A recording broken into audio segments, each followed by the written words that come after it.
Сыйкыр менен күрөшүүдө дем салуудан дагы сырткары адам өзү кайсыл методдор менен, ыкмалар менен күрөшсө болот. Ошонун бири мына сидир деген жалбырак менен атайын сыйкырга, көз тийгенге, жинге каршы дагы адам өзү үй шартында дагы күрөшсө болот. Ал эми сидирди даярдоо ыкмасы көбүнчө мындай порошоктогу сидирлер болот жана жалбырактагы сидирлер болот. Эгер жалбыракта боло турган болсо, ушундай майда кылып талкалаш керек болот жана буну жуунуу жолу менен жана ичүү жолу менен колдонсо болот да.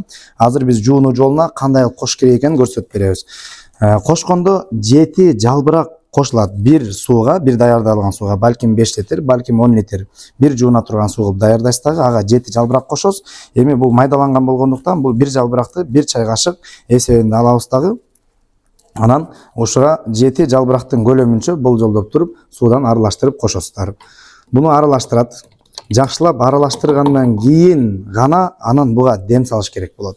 Алхамдулиллахи раббил аламин аррахманир рахим малики яумиддин. Дем салууда дем салынган сууга эмес, сидирди аралаштыргандан кийин анан дем салуу керек болот. Дем салганда оңой эле. Аны өзүңүз билген оңой эле сүрөлөр менен эң биринчи Фатиха сүрөсүн, андан кийин Аятал Курси деген аятты жана Ихлас, Фалак, Нас сүрөлөрүн ар бирин 3 жолудан 7 жолга чейин үнүңүздү жакын кылып алып туруп дем саласыз. Анан суу даяр болот. Бирок ар бир жуунардын алдында ар бирине өзүнчө даярдаш керек. Мындайча айтканда, бир даярдап алып туруп 2-3 күн жуунганга болбойт.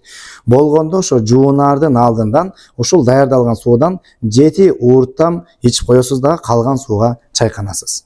Ушул ыкманы 3 күндөн 7 күнгө чейин колдоносуз. Өзгөчө дем салуу учурунда адам сыйкыр менен, көз тийген менен күрөшүп атканда, дем салдырып аткан учурда ушул ыкманы колдоно турган болсо, таасирдүүлүгү жогору болуп эсептелет.